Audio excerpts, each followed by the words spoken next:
এই এক আজব ঘটনা। হরিনাম সংকীর্তন শুরু হলেই ঝাঁকে ঝাঁকে এই মন্দিরের ভেতর থেকে সব শান্তির দূতেরা উড়ে আসে। ভোরবেলা সংকীর্তন শুরু হতেই ঝাঁকে ঝাঁকে এই পায়রাগুলো মন্দির থেকে বেরিয়ে আসে।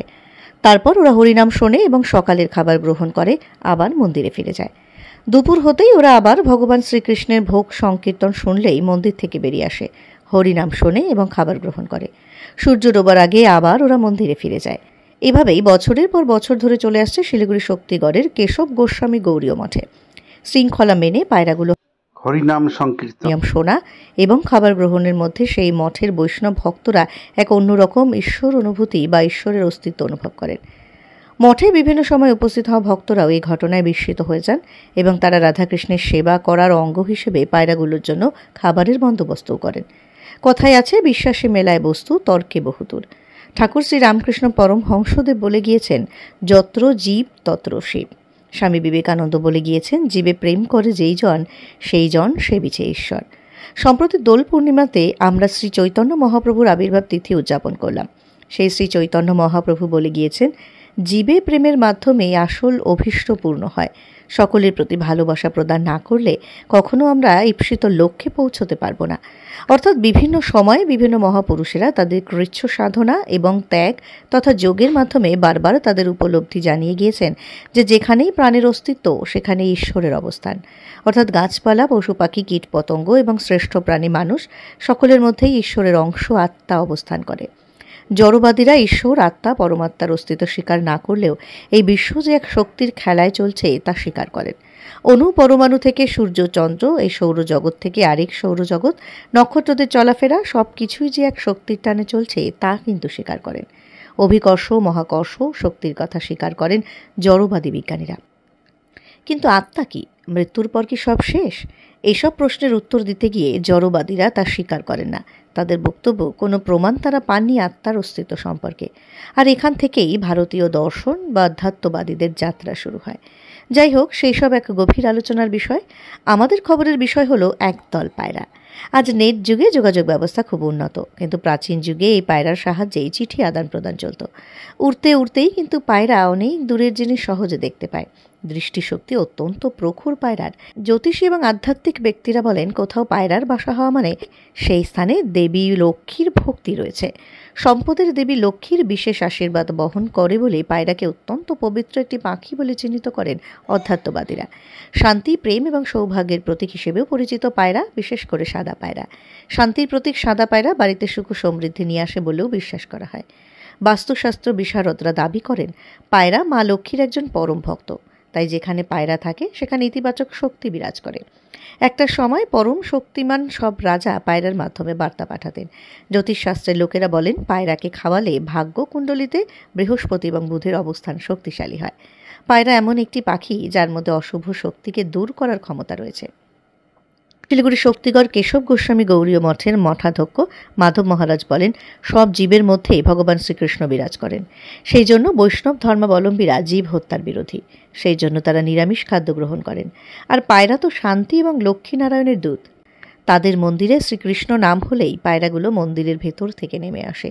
তারা ঈশ্বর জ্ঞানে পায়রাগুলোর সেবা করেন।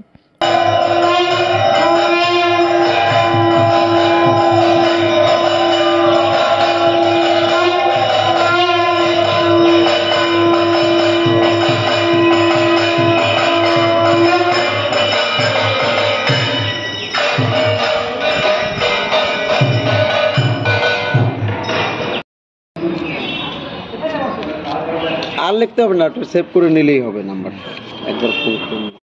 আমার নাম হচ্ছে দীনদয়াদ্র ব্রহ্মচারী। এই যে পায়রাগুলো কখন নামে, কখন কোথায় থাকে, কিভাবে আছে? এটা সকালবেলা আমাদের মঙ্গল আরতি হয় 4:30, 4:30 পরে 5টার দিকে ওনারা সবাই আমাদের এই মন্দিরে যে গম্বুজ আছে ওর ভিতরে ওনারা প্রতিদিন থাকেন। কারা? এই যে আমাদের যে পায়রাগুলো আছে, পাখিগুলো আছে, এনারা ওই আমাদের মন্দিরের গম্বুজের মধ্যেই থাকেন। ওর মধ্যে সারা বছরই থাকে। সকালবেলা 5টার দিকে নেমে ওনারা এখানে আমাদের সব ওনাদেরকে খাবার দেওয়া হয়। হ্যাঁ, যেরকম গম দেওয়া হয়, ভুট্টা দেওয়া হয়, চাল দেওয়া হয়। ওনারা সকালবেলা এসে মোটামুটি ধরেন 9টা অবধি থাকেন। 9টা অবধি থাকার পরে আবার ধরেন ওদের জায়গায় চলে যায়। আবার ঠিক দুপুরে ওই আপনার 11:30 12টার মধ্যে ওনারা নামেন, আবার খাবার দাবার খেয়ে মোটামুটি 3:30 4টা হতে হতে ওনাদের যে জায়গায় থাকেন ওখানে চলে যান। এটা আমাদের দীর্ঘ মোটামুটি ধরেন আমি দেখছি মোটামুটি ধরেন 30-35 বছর ধরে, তারও আগের থেকে ইনারা এখানে থাকেন। আমাদের মানে এই যে ভোগ আরতি হ্যাঁ বা এই যে কীর্তন, হ্যাঁ তার সময়ের সঙ্গে এদের সময়ের কি মিল কি দেখছেন? এদের মিল বলতে ধরুন আমাদের যেটা শাস্ত্রীয় অনুযায়ী যদি ধরি, আমাদের যেটা হচ্ছে ভোরবেলা উঠতে হবে, ভোরবেলা উঠে ঠাকুর দর্শন, তারপরে ঠাকুরের মঙ্গল আরতি হওয়া, ভোরবেলা উঠলে স্বাস্থ্যের পক্ষে ভালো 1 নম্বর। 2 নম্বর হচ্ছে আমাদের যেরকম অনেক রাত্রে অনেকে খাবার দাবার করে, অনেক রাত্রে খাওয়া দাওয়া করে। এই যে এদের কাছে একটা শিক্ষা পাওয়া যায় কি, এরা কিন্তু মোটামুটি বেলা থাকতেই ওদের খাবার দাবার খেয়ে বেলা থাকতেই সূর্য ডোবার আগে আগে ওরা ঘরে চলে যায়। হ্যাঁ, এটা স্বাস্থ্যের পক্ষে খুব ভালো। যেরকম আমাদের অনেকেই আছে রাত্রে 11টা 12টায় খাওয়া দাওয়া করে, 9টায় খাওয়া দাওয়া করে, হিসাব মতো সূর্য ওঠার আগেই কিন্তু খাওয়া দাওয়া করার দরকার। এই যে নাম কীর্তন হয় যে, হ্যাঁ, নাম ভজন কীর্তন, হ্যাঁ সেইটার সঙ্গে ওদের কি? হ্যাঁ আছে তো, এখানে না থাকলে ওনারা তো এইভাবে আসবেন না, ওনাদের সম্পর্ক আছে। আনালে দীর্ঘ আমি 35 বছর ধরে দেখছি, তার আগের থেকে আমাদের মন্দির যখন থেকে হয়েছে। কি সম্পর্ক আছে? বৈষ্ণবদের সাথে সম্পর্ক, ভগবানের সাথে সম্পর্ক। এই সম্পর্ক না থাকলে তো ধরেন এই পায়রা এখানে থাকবে না। যেখানে ভালো জায়গা, মহৎ কাজ হয়, যেখানে পূর্ণ স্থান, সেখানটায় এনারা থাকবেন দেখবেন। যেরকম আমাদের বিভিন্ন মন্দিরে, খালি এই মন্দিরে নেই, আমাদের যে নবদ্বীপ ধাম হেড অফিস, ওই মন্দিরেও পায়রা আছে। আর এরা তো শান্তির প্রতীক। হ্যাঁ, শান্তির প্রতীক এরা। পায়রা হচ্ছে শান্তির, যার ঘরে গিয়ে থাকবেন ওই ঘরে শান্তি অবশ্যই আসবে, 100% আসবে। আমাদের হরে কৃষ্ণ বা মহাপ্রভুর বাণীও শান্তি। হ্যাঁ অবশ্যই, মহাপ্রভুর বাণী তো একদম এটা বিশ্ব জুড়ে, খালি আমাদের এই ভারতবর্ষে না, বিশ্ব জুড়ে আজকে মহাপ্রভুর নাম গান যেটা হচ্ছে এটা শান্তির প্রতীক। সেক্ষেত্রে হ্যাঁ, সেক্ষেত্রে আমাদের এই যে কবিতর যেটা পাখি, এটাও শান্তির প্রতীক। হ্যাঁ, এনাদের সাথে যদি আমাদের একটা সম্পর্ক থাকে, একটা অক্সিজেন পাওয়া যায় ভালো।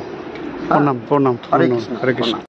এখানে যে আমরা দেখছি অনেক পায়রা, তো পায়রা তো আমরা জানি শান্তির দূত, প্রতীক। আমাদের শ্রী চৈতন্য মহাপ্রভু বিশ্বজুড়ে শান্তির বাণী দিয়ে গেছেন। সম্প্রতি আমরা দোল প্রেমের উৎসব পালন করলাম। আপনাদের এই মঠে দেখতে পাচ্ছি অনেক পায়রা, এবং মঠের মন্দিরের মধ্যে থাকে। কি বলবেন, এইটা আধ্যাত্মিক দর্শন বা এই যে জীবে প্রেম, সেই দিক থেকে আপনি কি ব্যাখ্যা করছেন এটাকে? এটা ভগবানের মন্দিরে, আমাদের এখানে গৌরহটি রাধাবিনোদপুরে আছে জগন্নাথ বলে সুভদ্রা, এখানে এরা একটা আশ্রয় নিয়েছে, জানে যে একটা ভগবানের স্থান। এখানে থাকলে আমাদের একটু স্বীকৃতি হবে, বা পরবর্তীতে যদি আমরা উন্নত মনুষ্য জন্ম লাভ করতে পারি। আর অন্য জায়গায় থাকলে তো মানুষে খেয়ে ফেলবে, ঠিক আছে। এই জন্য এরা এমনি তো পায়রা শান্তির দূত হিসেবে আছে, কোনো ক্ষতি করে না। যাই হোক, আমাদের এখানে অবস্থান করছি দীর্ঘদিন থেকে, প্রায় 1 থেকে 1.5 পায়রা আছে এখানে অবস্থান করছে। হ্যাঁ, আমরা ওনাদের 3-4 বার করে খাবারের ব্যবস্থা করি, ঠিক আছে। কিছু কিছু ভক্তরা মাঝে মাঝে দিয়ে যান, এইভাবে চলছে। এই ভজন কীর্তনের সময় ওরা? হ্যাঁ, এই ভোগ আরতির সময় নামে, ভজন কীর্তনের সময় তারা ওই উপর থেকে শ্রবণ করে, হ্যাঁ, শোনে কর্ণে। তো এতে তাদের কল্যাণ হবে, পরবর্তীতে মনুষ্যের জন্য লাভ করার একটা সুযোগ পাবে। Thank you. হরে কৃষ্ণ।